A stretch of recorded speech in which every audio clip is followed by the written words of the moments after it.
Parece haver um exagero mesmo, Zé Paulo. Há uma dissonância entre os fatos e a sensação das pessoas.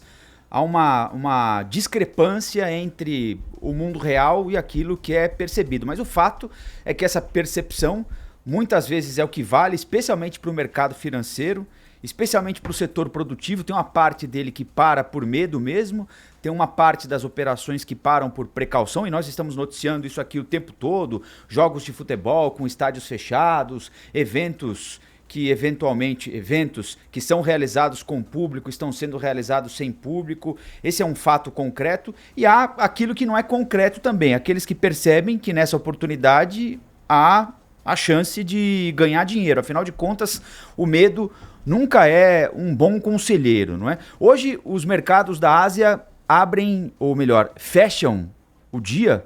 Nós estamos abrindo aqui, eles já estão fechando lá em leve alta. Ainda, evidentemente, não vão recuperar tudo que perderam ontem, mas já numa reversão de tendência, mostrando que há uma intenção, pelo menos, de colocar as coisas nos seus devidos lugares. Ontem, conversando com alguns especialistas, economistas, por exemplo, aqui na Band, à noite, eles deixaram claro que o que pegou, de fato, foi a surpresa. Ninguém imaginava, não havia no horizonte de ninguém essa perspectiva de disputa comercial pelo preço do petróleo entre a Arábia Saudita e a Rússia. Todos sabiam da negociação intrincada, da dificuldade que é colocar tanta gente que pensa diferente numa mesa de negociação num assunto tão complexo, mas ninguém imaginava que a Arábia Saudita fosse pagar para ver e fazer o que fez com o preço do petróleo.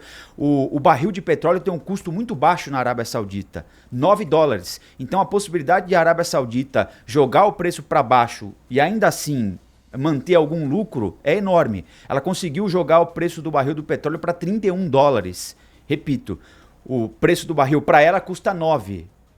Mesmo assim, conseguiu manter alguma espécie de lucro ali. E é ela quem tem mais fôlego para manter essa disputa por mais tempo. Mais até do que a Rússia e mais do que os Estados Unidos. Embora essa pressão toda aí envolva uma questão geopolítica bastante relevante. A gente falou disso aqui ontem na entrevista com o Adriano Pires. Nós, aqui no Brasil, estamos de mãos atadas, de certa forma, porque essa crise é internacional, ela tem fatores que escapam à nossa capacidade de solução. A discussão entre a Arábia Saudita e a Rússia, é o coronavírus. O que a gente tem de fazer é o que está sendo feito aqui.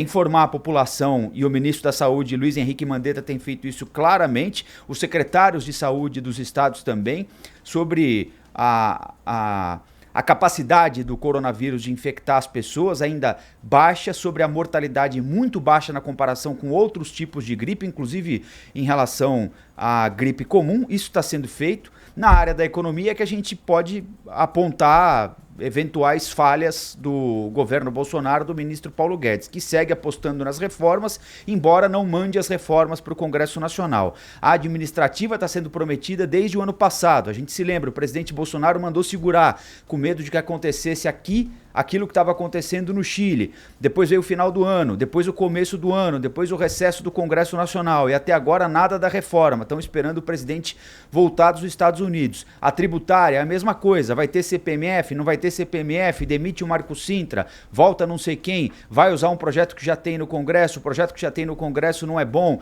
vamos partir com outro. Ninguém sabe exatamente qual é a proposta do Poder Executivo. Então, nesse sentido, acho que a gente ainda está devendo, que o governo Bolsonaro ainda está devendo propostas para fazer a nossa economia um pouco mais sólida, para estabelecer ou criar um mínimo anteparo para essa crise sobre a qual nós não temos ingerência. E, enquanto isso, o presidente Jair Bolsonaro, ao invés de mostrar que está comandando a nave, que está no comando do transatlântico, permanece com um tipo de comportamento questionável, para dizer o mínimo. Primeiro chamando as manifestações no final de semana. O país não precisa disso agora.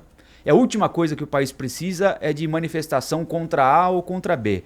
E ontem, dizendo que a eleição que ele ganhou em 2018 estava fraudada. Ele joga suspeita sobre o sistema eleitoral brasileiro, diz que ele tem provas, e agora ele vai ter de mostrar, porque se ele diz que tem prova, ele vai ter de mostrar, de que ele ganhou a eleição no primeiro turno, e não no segundo, contra o então candidato do PT, Fernando Haddad. Ou seja, ele Ele diz que as eleições que o elegem há 30 anos, como vereador, deputado ou presidente da República, estão fraudadas. Não é hora de o presidente da República lançar esse tipo de dúvida sobre uma instituição importante como a Justiça Eleitoral.